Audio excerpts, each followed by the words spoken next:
안녕하세요. 김원준입니다. 이 에너지는 100년치 되겠는데 5년 정권이 뭐 마음대로 해도 다음 정권이 여러 가지 어려움을 겪어도 아무 문제 없겠네, 그렇죠? 신고리 오르코기는 김대중 정부에서 전원개발 계획을 수립하고 노무현 정부에서 부지 매입했는데 인정합니까? 네, 그리고 구체적인 계획은 이명박 정부의 전력수급 기본계획에 아니, 그 부지 매입을 노무현 정부에서 부지 매입을 인정합니까? 그런 바탕 위에서 이명박 정부가 최종 계획을 전력수급 기본계획에 반영했다. 노무현 대통령이 그걸 인정하지 않습니까? 노무현 대통령께서 왜 저 부지 매입을 했는데 왜 자꾸 이명박 대통령 얘기해요? 아니, 전력수급 기본계획에 반영된 것은 2008년이었다고 말씀. 김대중 노무현 정부에서도 원전을 계속 건설하려고 했던 거 맞죠? 근데 원전이 처음 우리 땅에 지어진 40년 전으로 되돌아가 보면 당시의 지식과 기준으로 원전은 상대적으로 진보적인 가치를 담고 있었습니다. 화석 연료를 태우는 방식에 비해 더 안전하고 수명 또한 더 길고 그래서 친환경적이고 경제적이라고 생각을 했었죠. 그래서 핵에 대해 공포를 가졌던 당시 시민들을 상대로 원전은 깨끗하고 안전하다는 캠페인을 국가적 차원에서 했었습니다. 저 역시 그런 캠페인 속에서 성장했고요. 그런데 최근 몇 년간 우리는 전 세계에서 가장 안전하다는 일본의 관리 시스템도 간단히 무력화시키는 자연재해의 힘, 후쿠시마를 겪고 그 피해는 상상을 초월한다는 걸 배웠고 지진으로부터 안전하다고 생각했던 우리 땅에서 연속으로 지진이 발생하는 것도 지켜봤으며 동시에 과거에는 실험 수준이라고 생각했던 대체에너지의 발전 속도가 이미 실용 단계에 도달했다는 것도 알게 됐습니다. 그리고 원전 폐기물을 안전하게 처리하는 기술이 우리에게는 없다는 것과 그 비용이 어마어마하다는 것도 알게 됐죠. 그때는 알지 못했던 걸 이제는 알게 됐고 그때는 불가능했던 것들이 이제는 가능해졌습니다. 그렇게 세상은 변화하는데 인식은 과거에 머물며 과거의 성공 방식을 여전히 고집할 때 우리는 그런 생각을 늙었다고 합니다. 김어준 생각이었습니다.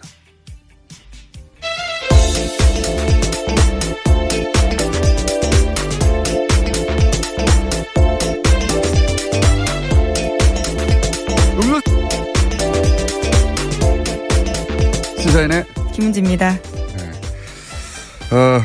오늘 아침 오프닝 어땠습니까? 네, 자연스러웠습니다. 제가 이걸 김은지 기자에게 묻는 이유는 방송 시작 30초 전에 도착했기 때문에 오늘은 제가 제 시간에 못 오실 줄 알았는데요. 다행히 네. 예, 오셨네요. 제가 이제 주차를 했더니 차에서 타는 냄새가 나더라고요. 자, 오늘도 제가 하지 않았습니다, 저는. 네. 자, 지금 처음 보는 뉴스를 한번 읽어볼까요? 어떤 뉴스가 있습니까? 오늘 저 뉴스는. 네, 국회가 박성진 중소벤처기업부 장관 후보자의 인사청문 경과보고서를 부적격 의견으로 채택했습니다. 여당인 더불어민주당 의원들이 퇴장한 상태에서 처리가 된 건데요. 박 후보자가 자진 사퇴를 거부하자 퇴장을 통해서 사실상 부적격 보고서 채택을 암묵적으로 동의했다라고 볼 수 있습니다. 그러니까요. 이제 청와대 코트로 공이 떨어졌어요. 예. 네, 그렇죠. 청문 보고서가 이제 오늘 국회에서 청와대로 넘어가게 되는데요. 그때 입장이 나올 것으로 보입니다. 알겠습니다. 자, 두 번째 뉴스는요. 자유한국당이 박근혜 전 대통령과 서청원 최경환 의원에게 자진 탈당을 권유했습니다. 박근혜 전 대통령에게는 국정 운영 실패에 대한 정치적 책임을 물은 거고요. 대표적인 친박 책임 핵심인 서청원 최경환 의원도 개파 전행에 책임을 지고 당을 떠나라는 겁니다. 최종 결정은 최고위를 거쳐서 윤리위가 하는데 탈당 권유가 의결되면 박 전 대통령이 거부해도 제명 처분이 내려집니다. 박 전 대통령 쪽과 서 의원 쪽은 침묵을 하고 있고요. 최 의원 쪽에서는 부당하다고 주장하고 있습니다.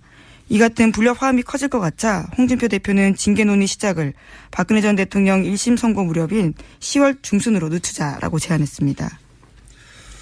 이 일련의 흐름은 사실은 자유한국당 따로 또 바른정당 따로 소위 보수 진영이 각각 따로 떨어져서 움직인다고 보면 안 될 것 같고요. 예, 몇 차례 방송에서도 언급했지만 이제 이혜원 대표가 대표 자강파인데 예, 사퇴했지 않습니까? 그 자리를 이제 당연히 비대위원장이 물려받을 줄 알았더니 김무성 전 대표가 주호영 체제로 가자. 대표적인 통합파거든요. 네, 사당화 논란이 있다라고 주장하면서요. 네, 통합을 사당화 논란은 반대합니다. 본인 입으로 처음 나온 거지 논란은 없었어요. 그러면서 이제 바른정당이 만약에 주호영 체제로 가게 된다면 대표적인 통합파거든요. 통합의 전제 조건으로 항상 얘기했던 게 있습니다. 박근혜 전 대통령의 출당과 대표적인 친박 의원들 8적을 처리해달라. 근데 8명까지는 부담스러운 것 같고 2명에게 탈당을 권유했고 나머지 6명은 이제 당협위원장이라고 하는 자리 탈당이 아니에요. 그들이 있는 그 자리만 박탈하고 그런 조건을 열심히 만들고 있어요. 순식간에 빨리빨리 이 타이밍에 결국 이제 자유한국당이 원하는 것은 자유한국당 단독으로 문재인 정부에서 추진되는 그 어떤 법안도 통과되지 않도록 만들 수 있는 의석수. 네, 과반을 얻고 싶은 거죠. 그게 이제 그 국회 선진화법 때문에 네. 결국 5분의 2가 넘으면 네, 과반까지는 가능하지 않겠네요. 예. 네, 5분의 2가 넘으면 단독으로 어떤 법안도 통과되지 않게 만들 수가 있거든요. 거기에 12석이 모자랍니다. 자유한국당이. 바른정당이 지금 자간파가 있기 때문에 수명이 다 온다고 볼 수는 없고 그중에 12명만 뽑아오거나 혹은 만약에 그게 지금 부자연스럽다면 혹은 뭐 무리가 따른다면 적어도 당내에서 통합파가 주도해서 12명 정도는 항상 반드시 자유한국당에 동의하게 만들어서 모든 법안 저지 프로젝트가 진행되고 있다. 저는 이렇게 보고 있습니다. 네, 바른정당에서 어젯밤 그와 관련해서 논의가 좀 있었는데요. 의원총회가 열렸습니다. 심야에요. 유승민 비대위 체제 전환과 관련해서 논의했지만 합의하지 못했고요. 이에 따라서 비대위 대신해서 오는 11월에 조기 전당대회 열어서 새로운 지도부를 구성하기로 했습니다. 내게는 12척이 있다가 아니라 우리에겐 12명이 필요하답니다. 지금 자유한국당은.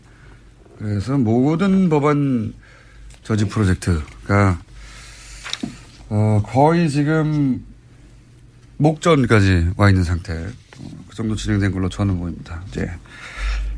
자, 다음 뉴스는요? 네, 관련한 소식 하나만 더 전해드리면요. 박근혜 전 대통령이 서울구치소에 수감된 뒤 5개월이 넘었는데 정치인과는 면회한 일이 없다라고 동아일보가 전하고 있습니다. 그러니까 유영하 변호사와 윤 전 추전 청와대 행정관만 만난다라는 건데요. 그렇기 때문에 이와 같은 소식을 전하면서 대통령의 뜻을 묻고 싶어도 묻지 못해서 답답해한다라는 보도가 있습니다. 심지어 최경환 의원 같은 경우에는요. 집단 면회를 가자라는 아이디어까지 냈다고 하는데 한 의원이 제동을 걸었습니다. 가서 만나주기라도 해야 할 텐데 문전박대만 당하면 무슨 소용이 있냐라고 해서요. 이 상황에 대해서 알고 있는 최 의원도 고개를 끄덕였다라고 합니다. 삐디신 거죠? 자, 다음 뉴스 하겠습니다. 네, 검찰은 현재 청와대에서 새로 발견된 박근혜 정부의 블랙리스트가 워낙 많아서요. 이제는 박근혜 정부의 블랙리스트, 이명박 정부의 블랙리스트로 나눠서 불러야 될 건데 박근혜 정부의 블랙리스트와 관련해서 수사 중입니다. 지난 1일에 청와대에서 넘겨받은 전 정권 문건 9천여 건이 있기 때문인데요. 이와 관련해서 당시 비서실장이던 김기춘 전 실장과 정무수석이던 조윤선 전 장관 모두 회의 참석자로 문제가 있습니다. 하지만 검찰이 계속해서 이 두 사람을 소환 통보하고 있지만요. 소환에 응하지 않고 있다고 합니다. 처음에는 모두 나오겠다고 했는데 갑자기 말을 바꿔서 안 나오고 있다고 합니다. 오늘 콰이 관련해서 영장이 또 한 번 기각됐어요. 네. 지난주부터 누적되어 왔던 영장 기각에 대한 불만으로 이제 검찰이 공개적으로 문제 제기를 했었는데 거기 문제 제기했던 그 영장의 범위 속에 카이도 들어가 있었거든요. 방산비리 관련해서도 소위 이제 윤석열 체제하에서 기적적으로 기각되어 왔다고. 오늘 또 한 번 기각됐습니다. 카이. 네. 서로 자존심 혹은 뭐 감정 싸움 양상으로 찾고 있는 게 아닌가. 그 혜택은 사실은 범죄 혐의가 있는 분들이 받고 있습니다. 카이 관련해서는 세 번째 구속영장 기각인데요. 이와 관련해서 이번에는 증거인멸 관련된 혐의였는데 서울중앙지법 강부영 영장전담 판사는 이렇게 밝혔습니다. 증거인멸죄가 성립하려면 타인의 형사사건에 관한 증거를 인멸해야 하는데 이번 사건 경우에는 자신의 사건과 관련된 증거인멸을 했기 때문에 충분히 소명됐다고 보기 어렵다는 겁니다. 혐의가요. 역시 저는 이게 제가 법에 대해서 잘 몰라서 그런지 모르겠지만 자기 직권을 인멸해도 되는 건가요? 제가 알고 있던 상식으로는 재판 전에 변호사들이 그런 조언을 하거든요. 이제 의심을 받을 행동을 절대 하지 마라. 한마디로 말해서 포괄적으로 뭔가 있던 걸 없앤다든가 또는 뭐 자기한테 불리한 증언을 할 수도 있을 사람에게 연락을 한다든가 막 하고 싶잖아요. 그렇죠. 막 해명해 주고 싶잖아요. 그게 아니라고. 혹은 뭐 내가 이상하게 뭐 그때 심정은 무슨 기록을 남겼는데 불안해요. 그게 잘못 해석될까 막 없애고 싶잖아요. 아무것도 하지 말라고 그러거든요. 그게 바로 구속의 사유가 된다고. 혹은 뭐 불리한 증거가 된다고 정황이. 자기 걸 없앴다고 해서 자기 혐의와 관련된 것들이라고 하는데요. 네. 검찰에 따르면 자기 혐의와 관련된 거. 해당 임원 같은 경우에는 카이에서 회계 기준과 관련해 가지고는 여러 가지 매출과 이익을 부풀린 바가 있는데 이와 관련한 핵심 증거들을 없앴다라고 보고 있습니다. 이제 이 납득이 안 가네. 또 이정렬 판사님한테 또 소환내셔야 되겠네요. 이게 납득이 안 가네요. 예. 어쨌든 제가 잘 모르는 부분이 있을 수 있으니까 저는 납득이 안 갑니다만 영장 해설 전담 판사가 있기 때문에 저희가 이 사람 또 한번 짚어보겠습니다. 자, 이하건 제가 이 말씀을 꺼낸 이유는 뭐냐면 그렇게 해서 풀어줬더니 조윤선 전 장관 지금 나오지 않고 있다는 거죠. 예. 소환도 잘 받을 것 같고 도저히 우려도 없고 그런 것 같은데 아니라는 겁니다. 네. 다음 뉴스는요? 네, 국가정보원 민간인 댓글 사건 관련돼서 계속 전해드리고 있습니다. 민간인이 동원한 온라인 여론조작 활동에 쓴 예산이 현재까지 파악된 액수만 해도 최소 60억 원이라고 한겨레 신문이 아침에 보도하고 있는데요. 검찰이 어제 민병주 전 국정원 심리전단장 피의자 신분으로 불러서 조사하면서 이와 같이 밝혔다라고 합니다. 심지어 2차 수사 의뢰대상자까지 포함하면요. 돈이 더 올라갈 것으로 보인다라는 건데요. 최대 90억 원까지 이를 거란 전망이 나오고 있습니다.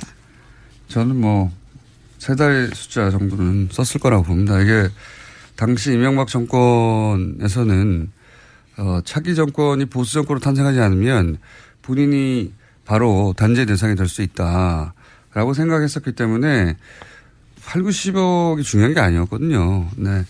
영수증이 존재하는 것으로만 그리고 또 그 명단이 파악된 것으로만 현재까지 그 정도 금액인 것이고 저는 돈은 아낌없이 썼을 거라고 봅니다. 네, 당시에. 왜냐하면 실제 이런 활동으로 국민들의 여론을 바꿀 수 있다고 생각했기 때문에 그 국정원장뿐만 아니라 국정원 전직 직원들까지 포함해서 대단히 광범위하게 활동을 했었단 말이죠. 그런데 8, 90억은 사실 국정원이 하는 일 혹은 정부가 하는 차원의 일 중에는 굉장히 작은 수준이거든요. 아주 미니 프로젝트에 가까운 거거든요. 저는 훨씬 더 큰 금액이 들어갔을 거라고 봅니다만 다 밝혀내기는 어려울지라도 그 정도보다는 클 것 같습니다. 예. 관련 뉴스가 또 있나요? 예, 돈과 관련된 뉴스가 또 있는데요. 민병주 전 국정원 심리전단장 같은 경우에는 양지회 회장 그리고 노모기획회장을 2012년 5월 달에 만났다고 합니다. 시기가 묘한데요. 19대 총선 바로 다음 날입니다. 이때 민 전 단장이 이 자리에서 현금 500만 원의 돈 봉투를 줬다라고 하는데요. 적폐청산 TF 같은 경우에는 양지회 내 댓글팀의 팀장이었던 노정은 실장 등이 총선 때 활동했던 감사 표시로 받은 걸로 보인다라는 겁니다. 뿐만 아니라 2012년 11월 달에는 자체적으로 공적조사를 보낸 사실도 있는데요. 총선 때 얼마나 열심히 활동했는지를 강조하고 있습니다. 스스로 밝힌 바에 따르면요. 인터넷 사이트에 10만여 건, 트위터에 12만여 건 글을 올렸다라고 합니다. 10만. 네, 양지회만요. 네, 양지회만. 예. 10만, 12만 건. 총선 다음 날. 네. 다음 달. 총선 다음 달에 노고를 취하했다는 것은. 바로 다음 날입니다. 다음 달, 예. 적극적으로 선거에 개입했다는 거죠. 사실 이 국정원의 활동은 자기들이 원하는 건 정권이 원하는 거죠. 정권이 원하는 사람을 당선시키는 데 집중됐던 거예요. 기본적으로. 총선이든 대선이든. 그리고 그때 되돌이켜보면 그 시절에 선관위 디도스라든가, 선거 관련해서도 이상한 일들이 많았었죠. 터널 디도스라고 하는 것도 있었고요. 터널 디도스는 제가 붙인 이름이고, 예. 선거 시간, 그러니까 투표 시간에 맞추지 못하게 터널에 교통사고를 일으켜서, 예. 네, 기내 지역이었던 걸로 아는데. 투표소에 도착하지 못하게 만드는 터널 디도스, 물리적인 거죠. 예. 인터넷에서 하는 게 아니라. 그런 사건도 있었고, 굉장히 많은 사건들이 있었습니다. 그런 사건들의 국정원의 직접적인 연결을 의심해 볼 만한 거죠. 예. 그런 거는 우연이고 겨우 댓글만 조직적으로 했다. 그렇게 생각하기 힘듭니다. 네. 거기까지 진도 나가기는 아직 먼 길인 것 같긴 합니다만, 예. 여하간 국정원은 적극적으로 선거에 개입했었다. 이렇게 볼 뉴스입니다. 자, 한두 개 정도 더 하고 끝낼 수 있을 것 같습니다. 네, 이명박 정부 당시 블랙리스트와 관련된 내용이 또 나왔는데요. 어제 MBC 노조 파업 현장에 김재동 씨가 참석했습니다. 여기서 자신이 겪었던 일에 대해서 이야기를 했는데 사실상 외압을 받은 정황에 대해서 공개했습니다. 노무현 전 대통령 서거 1주기 추모제 사회를 보지 말라라는 외압을 받았고요. 심지어 자신의 동향에 대해서 청와대에 보고한 정황도 있었다라는 겁니다. 한번 들어보겠습니다. 국정원 직원 대우를 겁내지 마세요. 이거 진짜 좀 국정원 직원들이 새겨들어야 됩니다. 능력이 좀 있어야 돼요. 저 만나는 보고 문자를 국정원 담당자한테 보내야 되는데 국정원 직원이 저한테 보냈어요. 예를 들면 18시 30분 설해마을 김재동 만나 저한테 보냈어요. 제가 전화했어요. 문자 잘못 보내신 것 같습니다. 국정원에 협조한 사람이 깊은 자괴감을 느꼈어요. 이들에게 과연 국가 안보를 맡길 수 있는가? 예. 본인을 만난 국정원 직원이 만났다는 보고를 잘못해서 본인한테 했다는. 예. 그 정도로 허술했다라는 거죠. 예. 정말 보고하고 싶었던 거 아닐까요? 김재동 씨한테요. 슬쩍 알려준 건가요? 이런 예. 식으로까지 진행된다라는 사실을. 겁먹어라. 내가 이렇게 항상 보고한다, 너의 동향을. 혹은 이걸 폭로해다오. 양심적인 간접적인 제보자였던 거죠. 자, 이 문자를 가지고 폭로해다오라고. 눈치를 못 챘어요, 김재동 씨가. 그래도 김재동 씨는 직접 만나서 이렇게 동향 파악을 했군요. 네. 왜냐하면 가지 말라는 이야기를 하기 위해서 직접 만났다라고 합니다. 그렇군요. 예. 직접 만나지 않고도 많은 방법이 있거든요. 예, 아마 이거 외에도 여러 가지 방법으로 감시하지 않았을까 싶은 의심되는 정황들도 있습니다. 기본적으로는 항상 요주의 인물로 체크하고 있었겠죠. 예. 근데 그 행사는 특별히 가지 말라고 강력하게 전달하기 위해서 아마 그런 직원이 오지 않았을까 생각이 드네요. 제가 겪은 일을 얘기하면 저도 한 2시간 정도 오늘 시간을 그걸로 때울 수 있는데 이런 일을 김재동 씨가 겪었다. 블랙리스트였던 거죠. 예, 기본적으로. 네, 이거 실제로 블랙리스트에 이름이 올라간 명단 자체가 나왔습니다. 자, 블랙리스트 관련해서는 구체적인 명단이 나오다 보니까 그 명단의 대상이 되는 분들이 내가 왜 올라가 있지? 라는 분들부터 나는 왜 안 올라가 있지? 라는 분들까지 아주 다양합니다. 근데 어제 문성근 씨한테 연락이 왔었어요. 저한테도. 예. 블랙리스트 이거 가만히 본인이야말로 정말 긴 시간 동안 뭐랄까요. 먹고 살 수가 없었어요. 정말 배제된 예. 사람이었죠. 완전히 배제된 기간이 너무나 오래된 대표적인 배우인데 너무 화가 난다. 나는 가만히 있을 수가 없다. 난 그냥 막연했을 때하고 구체적인 이름이 등장했을 때하고는 완전히 다른 얘기잖아요. 예. 그런데 그렇게 생각하는 분이 한두 분이 아닌 것 같아요. 보니까. 네, 그래서 소송 계획을 밝혔는데요. 자신의 SNS에 정부 이명박 전 대통령 원세훈 전 원장을 대상으로 민형사 소송을 진행할까 한다라고 밝혔습니다. 저는 그래야 한다고 봅니다. 네. 이것은 전직 대통령의 지시로 추정이 되고 아직 물증이 안 나왔으니까 국정원장의 지시인 것은 확인이 되는 것과 마찬가지고 그리고 국정원 요원들이 움직였고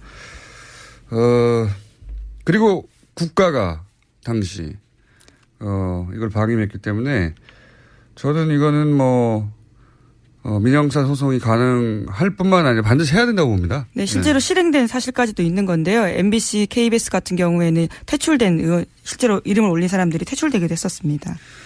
이건 그냥 검찰 수사로 형사적 책임 정도 묻고 끝날 일이 아니라고 생각이 들고요. 이분들이 고통받았던 기간과 그리고 그 기간 동안 입었던 정신적 또 경제적 피해라는 게 제가 예를 들어서 배우 문성훈 씨 같이 가까이서 지켜본 바에 의하면 기본적인 경제적 삶이나 사회적 삶 자체 기반이 없어지는 거군요. 붕괴되는 거예요. 그냥. 그래서 출연 자체를 못하게 만드는 네. 거니까요. 출연뿐만 아니라 출연을 못한다는 건 그 회사에 나오지 말라는 거잖아요. 야, 일반 직장인으로 보자면. 그것도 몇 년입니까? 네, 10년이죠. 10년 동안인데요. 10년 동안 회사에 나오지 말라고 하면. 청춘이 다 갔다 이렇게 이야기한 사람도 있습니다. 맞습니다. 뭐 먹고 삽니까? 네. 집 팔고 해야 돼요. 다. 그런 일이 10년이나 있었습니다. 근데 그게 긴가민가하다고 리스트로 나오는 순간 뭐 굉장히 복잡한 감정이 들고, 예. 한편으로는 허탈하고 한편으로는 분노하게 되고, 그리고 한편으로는 그 리스트에 왜 내가 없냐고. 예. 그런 분들 걱정하지 마세요. 리스트가 다가 아니에요. 예. 저도 리스트에는 없어요. 주진우 기자도 없고. 국정원 다른 내부 문건에 이름이 올라가 있던 걸 본 적이 있는데요. 예. 예, 그때 세계일보가 보도했던 바에 보면 있지 않습니까?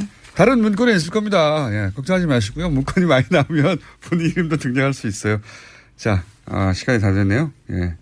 오늘 여기까지 해야 될 것 같습니다. 시사인의 김은지였습니다. 감사합니다.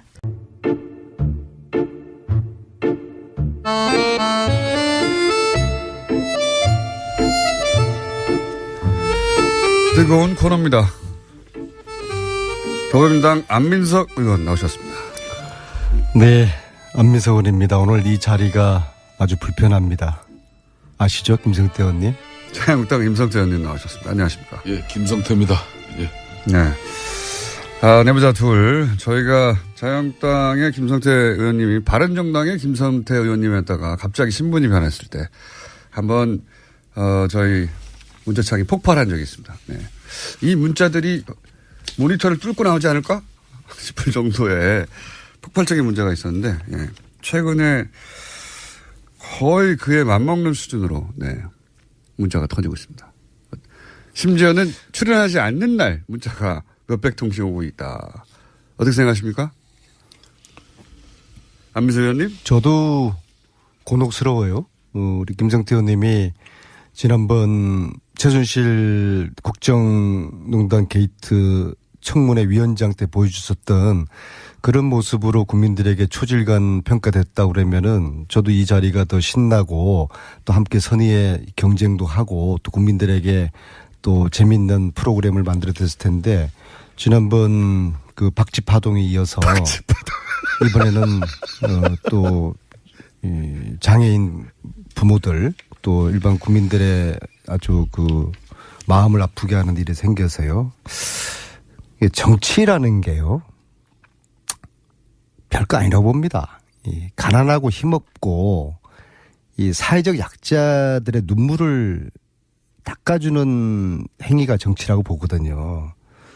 그들의 눈물을 닦아주지는 못할 망정 눈물을 나게 하는 정치를 하는 분이 김성태 의원님이 아니었으면 바라겠습니다. 저는 지금이라도 여러 가지 다 차치하고 이 장애 아이들을 가진 그 부모님의 심정을 김성태 의원님이 아주 따뜻하게 보듬어 주시기를 바라고요. 그리고 그들의 눈물을 닦아주는 그런 정치를 하시길 바라겠습니다. 의원님 잠깐만요. 이 사건이 도대체 어떻게 되는지 모르는 분도 사실은 적지 않아요. 예. 그래서 그래요? 예. 자, 그래서 저희가 아주 짧은 버전으로 왜 지금 안민석 의원님이 이런 얘기를 하시는지 들려드리겠습니다. 저는 초등등 교육을 책임지고 있는 교육감으로서 장애인의 교육권, 장애인 학생들의 교육권, 학습권을 보장해야 된다는 그런 법적 책무가 있습니다. 그래서 특수학교 설립을 지금 추진하고 있습니다마는 왜 이렇게 갈등이 큰데도 왜 밀어붙이려고 하는 건지 해서 이 상황까지 오게 되었는지 솔직히 이해하는데 많은 어려움과 시간이 걸리고 있습니다. 김성태 의원님 가시지 마시고 제발 저희 도와주세요. 외면하지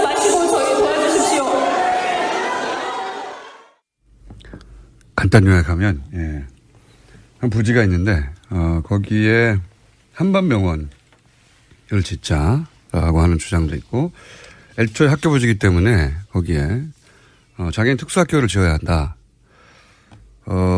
맨 앞에는 조혁교육감이었고요. 그리고 김성태 의원님 잠깐 나오셨고, 왜 이런 논란이 있느냐. 학부모가, 얘기 다 듣고 하시라고, 여기에 꼭 특수학교를 지어야 한다고, 뭐 이런, 그날 나왔던 이야기의 요약본입니다. 예. 이 요약본인데, 이제, 김성태 의원님이 말하자면 특수학교 부지에 왜 한방병원을, 지으려고 하느냐라는 지탄의 포커스가 되신 거예요? 그죠? 한마디로 요약하면? 예. 예. 뭐 말씀을 좀 드리겠습니다. 뭐 정치인의 한 사람으로서 어떤 연유든 뭐 이렇게 무리가 빚은 데 대해서는 제가 할 말이 없습니다. 그렇지만은 지금 이 방송에서도 제가 비판받고 또 정치인으로 책임을 제가 달게 받아야 될 일이 있으면 저는 지겠습니다. 이 흔히 말하는 국립 한방 어려운 건립을 위해서 특수학교를 반대하는 그 부분은 결코 아니라는 사실. 발단은 이렇게 됐습니다. 저희 지역구에 영국 임대 아파트 가장 그러니까 어려운 사람들이 사는 주거 공간 그 한복판에 초등학교가 학생 수 감소로 폐교되었습니다. 그 폐교된 학교 부지에 서울시 교육청은 이제 특수학교를 짓겠다는 거였고 그에 따라서 주민들 반발이 엄청나게 나왔습니다.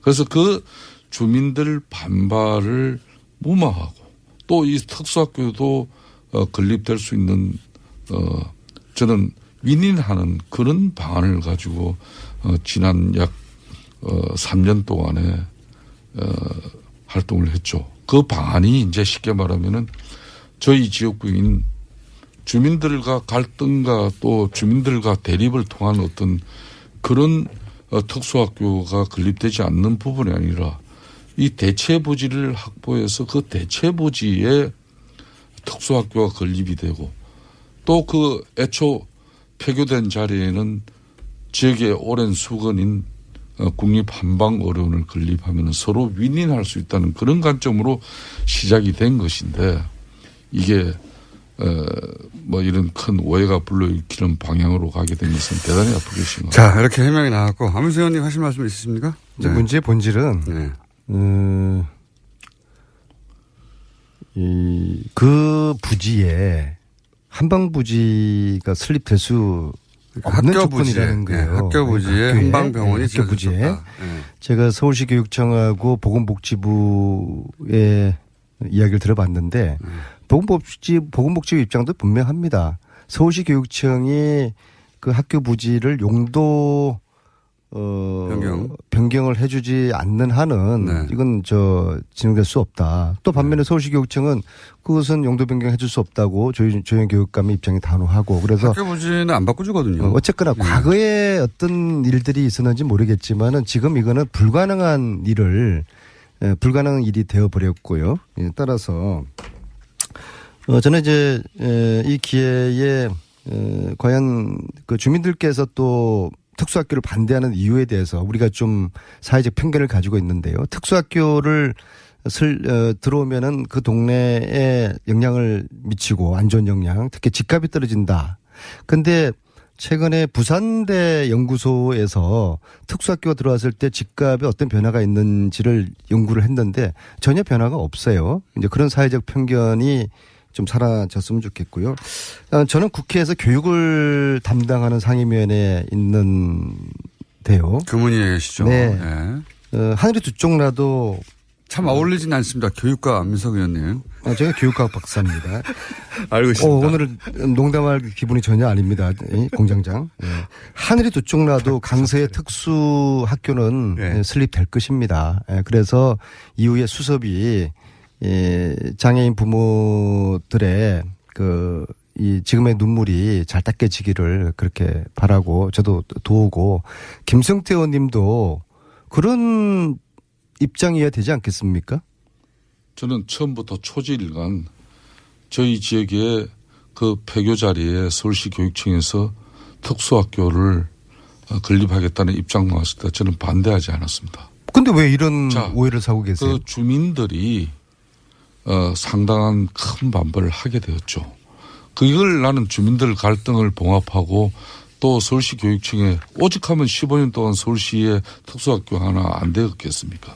저는 그래서 윈윈하는 길이 그 지역은 허준 동의보감을 집필한 구암 허준 선생이 탄생지고 동의보감 집필지입니다. 그래서 허준 기념관 박물관이 있고 대한한의사협회회관이 그 학교 앞에 있어요.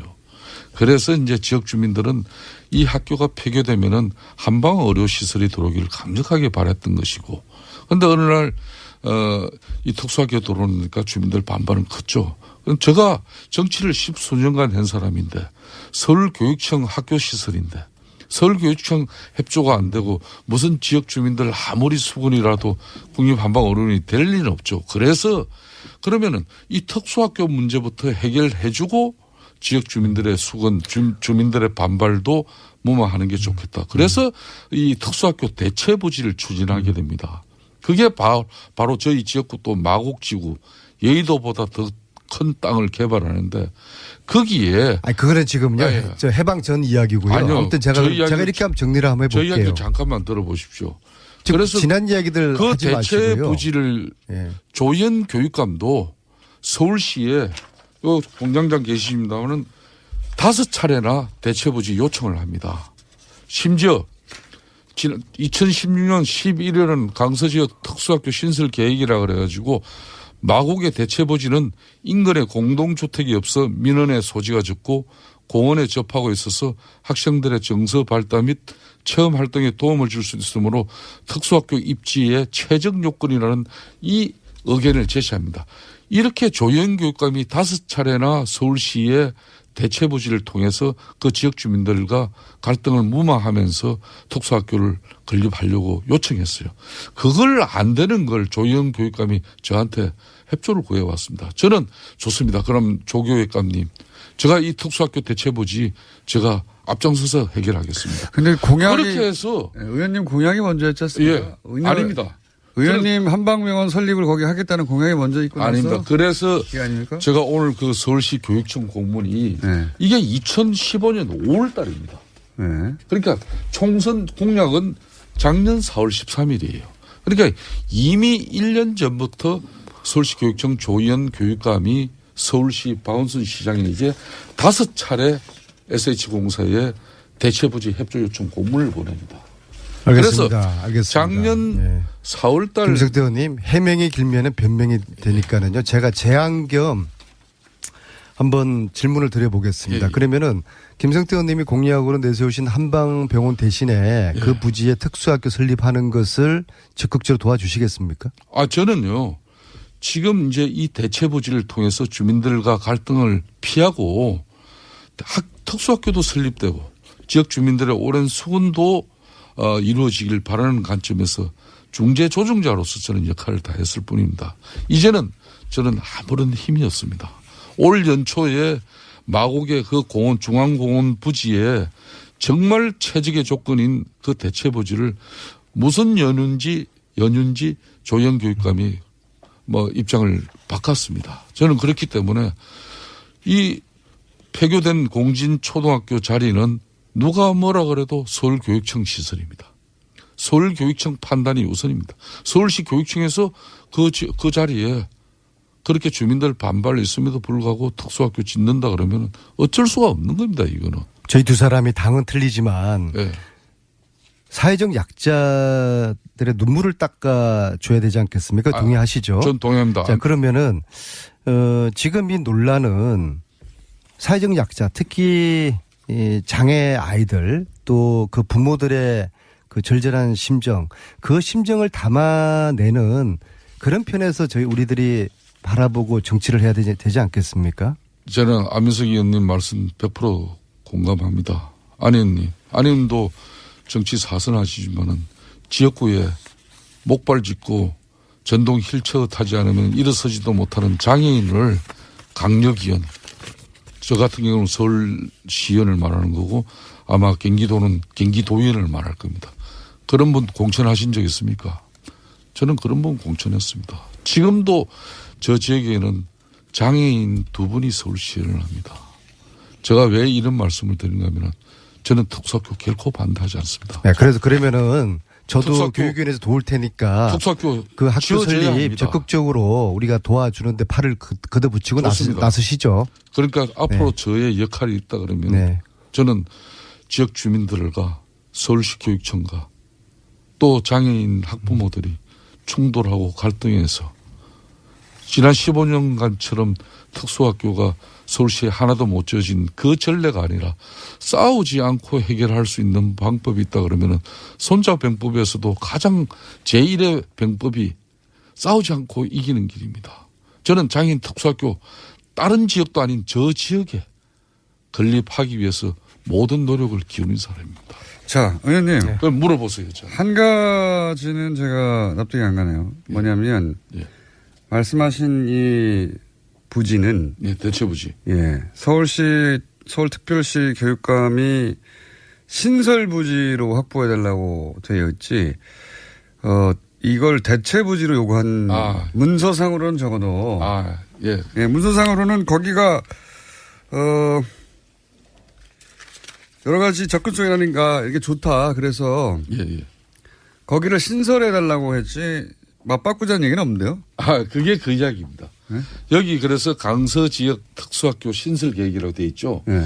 여기에 보면은 바로 지금 마곡에 새롭게 그 대체 부지를 서울시하고 최종 협의를 박은순 시장의 정말 전향적인 판단이었습니다.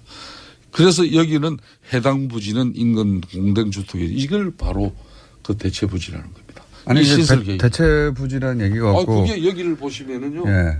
해당 부지에 바로 네. 인근 공동주택이 그게 저희 지역구입니다. 그러니까 해당 부지는 인근 공동주택이 없어 민원의 소지가 적고 예. 공원에 접하고 해서 학생들에게 좋다. 예. 그러니 그 지역 여기 신설로 요구한다지. 그게 그 자리입니다. 예. 아니 제 말은 그게 대체 부지입니다. 여기를 신설해 달라는 예. 거지. 이걸로 대체하자는 말이야. 신설이든 대체 부지든 그 부지에 한방병원 짓고 지금 학교 부지에 특수학교 지으면은 서로 상생하는 거 아닙니까? 그렇습니다. 그래서 그게 이제 의원님 주장이고. 아니 주장이 아니죠. 네. 김일태 의원님은 그 대체 부지 마곡지구 거기에 특수학교를 짓자는 그였죠. 그러니까 그걸 대체 부지에 확보해주는 전제하에 서울시 교육감도 기존 이 폐교된 이 자리는 지역의 특수성, 역사성을 감안해서 그럼 한방으로는 그렇게 정인도 있습니다. 2015년 4월 달에 조희연 교육감과 제가 이건 합의한 사항이에요. 그래서 어제 의원님 말씀은 저 이야기를 한번 들어보죠. 지금 문제가 되고 있는 장소는 여러 가지 논란이 있으니 혹은 뭐 반대하는 사람이 일부 있으니 이걸 대체 부지로 옮기고 그리고 대체 부지에 그 병원을 짓고 병원이 아니라 그 시설을 짓고 특수학교를 애초 문제가 되는 곳에는 병원을 짓자 이렇게 말씀하시는 거고 그렇게 그걸 서로 약속한 거예요. 그래서 어제 자 그러면 한 가지만 확인하면 되네요. 조희연 교육감한테 그런 얘기를 한 적이 있느냐? 그리고 지금 저한테 주신 공문은 신설 부지를 확보해 달라는 얘기만 있지. 애초에 원 부지는 그러면 병원을 짓자는 얘기는 전혀 없거든요. 그러니까 이게 이제 신설 부지를 요청하는 것에 불과한 건지 아니면 그렇게 맞바꾸려고 한 건지 확인해 봐야 되겠네요. 그 내용은 신설 계획에 보시면은 마곡의 그 구체적인 5,000여 제곱미터의 신설 부지를 요구하는 것은 바로 대체 부지로 나와 있고요. 어제 그래서 여기는 대체 부지라는 말이 어쨌든 없습니다. 공문에는. 새로 그럼 표현을 바꾸겠습니다. 신설 부지를 확보해 달라. 새로. 이게 추가인지 맞바꾸자는 건지 모르죠. 맞바꾸는 겁니다.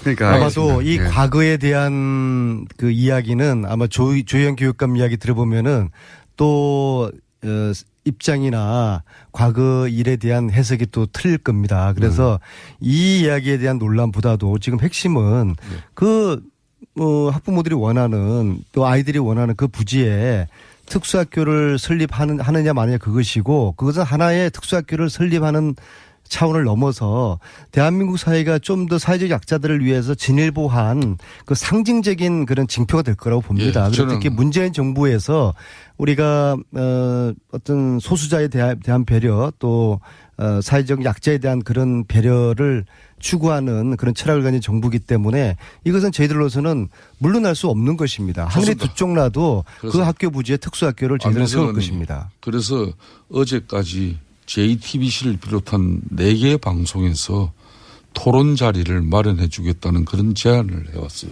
예. 저는 조희연 교육감 지금까지 특수학교 건립에 협조해왔던 저를 희생양으로 만들면서 정작 토론을 피했습니다. 어제 JTBC 손석희 사장이 그러니까 언제든지 조희연 교육감이 지금 토론을 하면 불리할 것 같으니까 토론을 그러니까 안 한다는 얘기죠. 저는 좋습니다. 좋은 뉴스입니다. 김어준 공장장께서 예. 다음 주 내일이라도 오늘 오후라도 이 자리에 두 사람을 부르십시오. 제가 조희연 교육감의 반론을 또 한번 들어보겠습니다. 충분히 김성태 의원님은 오늘 답답하신 이야기를 한 것 같고. 저는 예. 답답하기보다 정치인으로서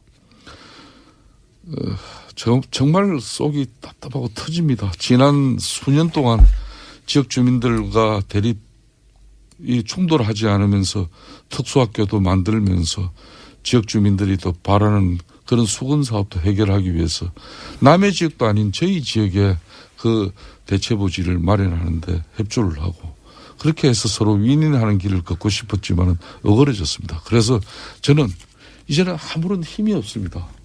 정권 넘어가고 또 학교 시설의 주체인 조희연 교육감이 그 대체부지 수용하지 못하겠다 그러면은 이건 어쩔 수 없는 거예요. 자, 그리고 그날 눈물 흘린 그 호소를 하는 학부모님의 그 이야기를 하는 도중에 퇴장하신 거에 대해서는 좀 진정 어린 그런 사과가 필요하다고 봅니다. 저는 어떤 연유든 간에 제가 지난 7월 6일 1차 토론회에서는 제가 인사말만 하고 나왔고 지난 9월 5일 토론회에서는 거의 1시간 가까이 그래도 그분들의 이야기를 최종 다 듣고 끝까지 마무리하지 못하고 중간에 다음 일정 때문에 일어난 그거는 무조건 제가 불참. 이 이야기는 충분히 한 것 같아요. 그런데 조희연 교육감님하고 벌써 시간이 다 갔습니다. 네. 왜냐하면 김성태 의원님이 그 안타를 혹은 홈런을 그만 친 게 아니고 연속으로 홈런을 치셨기 때문에 저희가 준비한 또 음성 파일이 있습니다. 네, 토막 한번 들어보시죠. 대정부 질문에서도 또 불과 얼마 전까지만 해도 전략적 모성을 유지해야 한다던 대통령 아닙니까? 그 전략적 모성을 얻은 게 뭡니까? 후보 시절에도 TV 토론에서 이런 말씀을 했습니다. 북한이 6차 핵실험을 하고 중국이 그걸 제어하지 못한다면 사드 배치를 하겠다. 이렇게 말한 바가 있고 그 상황이 그대로 이행되고 있다고 생각합니다. 이미 한미 동맹 관계는 신뢰 관계는 금이 갈 대로 간 이후에 울매 겨자 먹기 식으로 그것도 임시 배치하는 거 가지고 더 이상 국가의 안보 운운하지 마세요. 그건 양심이 있다면 그런 이야기 하면 안 되는 거예요. 오죽하면 트럼프 대통령이 아베 총리와 통화하면서 한국이 대북대화 국을 하는 거지 같다는 그런 기사가 나왔겠습니까? 김성태 의원님이 한국 대통령보다 일본 총리를 더 신뢰하고 있다고 생각하지는 않습니다. 요 다음에 왜 말씀이 없으십니까? 저희가 궁금하니까 틀어드린 이유는 요 다음에 뭐라고 반론을 하실 줄 알았는데 반론을 안 하셔가지고. 그 다음에 바로 질의가 계속 이어졌죠. 그러니까 나는 그러면 미국 대통령을 더 신뢰한다. 아니면 나는 한국 대통령을 더 신뢰한다. 뭐가 이렇게 반론이 있어야 되는 거 아닙니까? 김부중 공장이 초등학생 때도 지금. 워낙 이낙연 총리님이 걸출한 그 총리로서 그 야당 의원들의 윽박 지르고 고함 지르는 그런 질의에 촌천살인의 답변, 품위 있고 아주 여유 있는 그런 자유한국당에 이 웅변토는 의원님밖에 없어요, 사실은. 네.